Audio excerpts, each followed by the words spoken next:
Nongereye mbasuze kandi mbifuriza ibihe byiza mwebwe mudukurikiye mbabwire ko abagabo babiri batawe muri yombi bakekwaho kwica umukobwa bamaze kumusambanya. Urwego rw'igihugu rushinzwe ubugenzacyaha RIB rwataye muri yombi abantu babiri bo mu karere ka Nyanza mu ntara y'Amajyepfo bakekwaho icyaha cyo kwica umukobwa babanje kumusambanya. Abafunzwe ni umugabo w'imyaka 42 uzwi nka Mucoma n'undi wa 29 uzwi nka Kibobo. Bombi bakurikiranyweho icyaha cy'ubwicanyi no gukoresha undi mibonano mpuzabitsina ku gahato, aho bishe uwitwa Nibagwire Solange w'imyaka 29 bamaze kumusambanya ku gahato. Ibi byaha bakekwaho byabereye mu karere ka Nyanza, umurenge wa Busasamana, akagari ka Nyanza, umudugudu wa Kigarama, tariki 29 Gicurasi 2023. RIB yakomeje igira iti abafashwe bafungiye kuri sitasiyo ya Busasamana mu gihe hari gutunganwa dosiye yabo kugira ngo yoherezwe ubushinjacyaha. Bafunzwe kuva ku itariki 30 Gicurasi 2023. Umuvugizi wa RIB Dr Murangira Bitseri yabwiye ikinyamakuru rya Kadomo.com ati RIB iributsa abaturarwanda ko itazihanganira uwo ari we wese ukora ibyaha nk'ibi birimo icyaha cyo kwica umuntu ndetse no gukoresha imibonano mpuzabitsina ku gahato, kandi iributsa abantu ko ari ibyaha by'ubugome ko ubikoze wese agomba gushyikirizwa ubutabera. Itegeko ryo 2018 riteganya ibyaha n'ibihano muri rusange riteganya ko umuntu wese wahamijwe icyaha cy'ubwicanyi ahanishwa igifungo cya burundu. Ni mu gihe icyaha cyo gukoresha undi imibonano mpuzabitsina ku gahato giteganyirizwa igifungo kitari munsi y'imyaka 10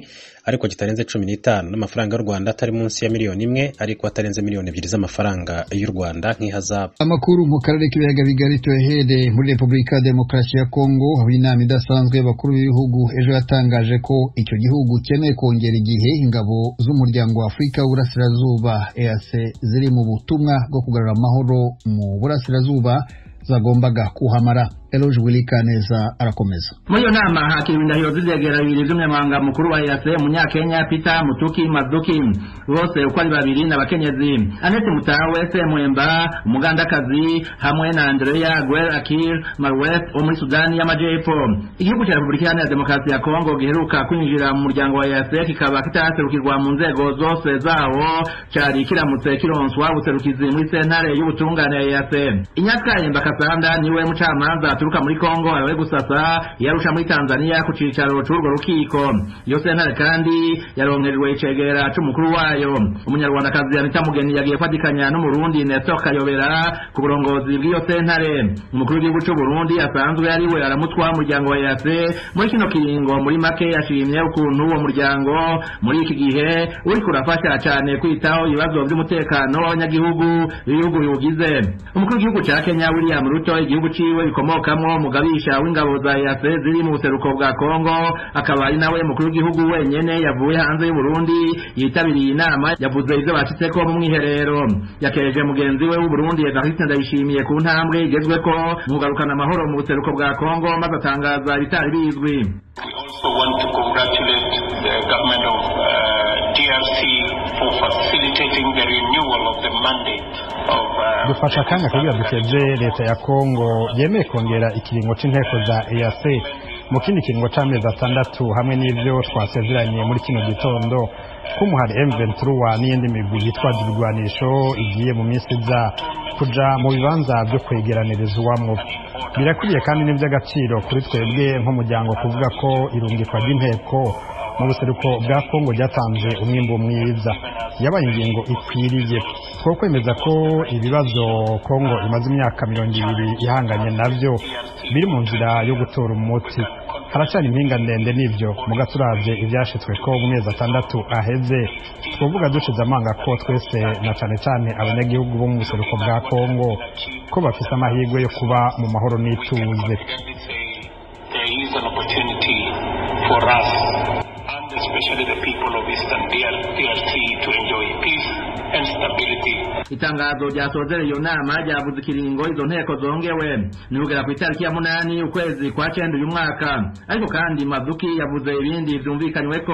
The summit directed the East African Community Regional Force as follows: to safeguard and maintain the areas vacated by M23 and inama yanzuye ko ingabo za EAC zicungera uturere twahoramo M23 n'indi migwi, kwirukana M23 n'iyindi migwi nyeshamba aho bakiri, gucungira abasivile no gufasha impunzi zitahuka ahahoze izo nyeshamba, no gukorana n'abakuru b'ingabo MONUSCO n'abandi begwa n'iki kibazo, kugendera mu ndwi zitatu ikambi ya Rumangabo ivyegeranizwa mu M23 n'iyindi migwi kugira ngo barabe ko ifise ibihagije. inama y'Ubujumbura kandi yemeje ko hagiye kubaho umusivile azobangabanganwa n'umukuru w'ingabo za EAC kugira azorabe ibintu byose vyerekeye politike n'ibindi bibazo bitaraba intwaramiheto mu buseruko bwa Kongo. Eronje uri kaneza ijwi rya Amerika. Radio y'Amerika ivugira i Washington DC. Kuva ku itariki ya 10 y'uku kwezi urukiko rwa Rwanda Cour d'assises rw'Ipari mu Bufaransa rurimo ruraburanisha umunyarwanda witwa Hategekimana Philippe uregwa ibyaha bya jenoside n'ibyibasiye inyokomuntu. Ni uwa gatatu unyuze mu butabera bw'Ubufaransa kubera jenoside yakorewe abatutsi mu 1994. Thomas Kamirindi. Hategekimana Philippe afite imyaka 66 y'amavuko, yarazwi no kwizina rya Biguma. Yari umujandarume i Nyanza ya Nyabisindu mu cyahoze ari prefegitura ya Butare, ubu ni mu ntara y'Amajyepfo y'u Rwanda. Yari afite ipeti rya adjudant chef, yungirije kapitene biri ku nzira wari komanda wa gendarmerie Nyanza. Yageze mu Bufaransa mu 1999, imyaka 5 nyuma ya jenoside, asaba ubuhungiro arabuhabwa ndetse abona n'akazi ko gucunga umutekano muri kaminuza yo mu mujyi wa Rennes mu ntara ya Bretagne mu burengerazuba bw'amajyaruguru y'Ubufaransa. Mu 2005 Hategekimana Philippe yabonye ubwenegihugu bw'Ubufaransa, ahindura izina afata irya Philippe Manier. Mu 2017 amenye ko ubutabera bumushakisha, yahungiye muri Kameruni, niho yafatiwe mu murwa mukuru Yaounde mu mwaka wakurikiyeho, biturutse ku mpapuro mpuzamahanga zo kumuta muri yombi z'ishami rishinzwe ibyaha byibasiye inyokomuntu mu rukiko rukuru rw'i Paris.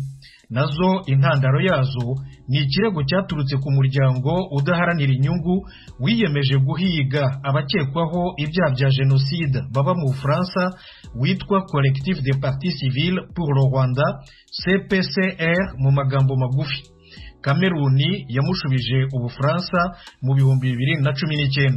Kuva icyo gihe arafunze by'agateganyo. Umushinjacyaha arega Hategekimana Philippe alias Philippe Manier gutegura no gushyira mu bikorwa jenoside, by'umwihariko kwica cyangwa kwicisha Nyagasaza Narcisse wari burugumestre wa komine Ntyazo yari yegeranye na Nyabisindu, umubikira witwaga Mama Augustine n'abandi batutsi barenga 1300 mu byahoze ari komine Nyabisindu, Ntyazo na Rusatira muri Zari Songa by'umwihariko.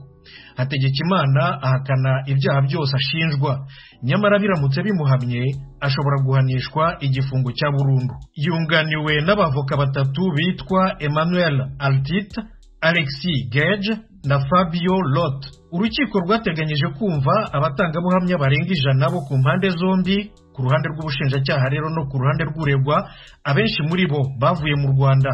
Ruteganya kandi gupfundikira urubanza mu mpera z'ukwezi kwa gatandatu kuje. Mbere ya Biguma Hategekimana Philippe alias Philippe Manier, ubucamanza bw'Ubufaransa bwaburanishije ibyaha bya jenoside ku bandi banyarwanda 4.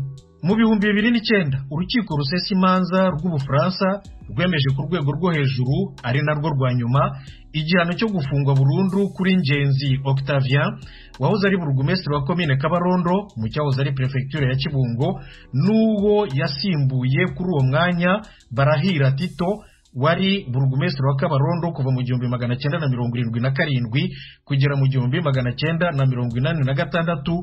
Bombi baburanishijwe mu rubanza rumwe. Mu 2018 urukiko rusesa imanza rw'Ubufaransa rwemeje kandi burundu igihano cyo gufungwa imyaka 25 kuri kapitene wari waravuye ku rugerero Simbikangwa Pascal, wahoze ari umwe mu bakozi bo hejuru b'urwego rw'iperereza rw'u Rwanda rwitwaga Service Central de Renseignement mu Gifaransa.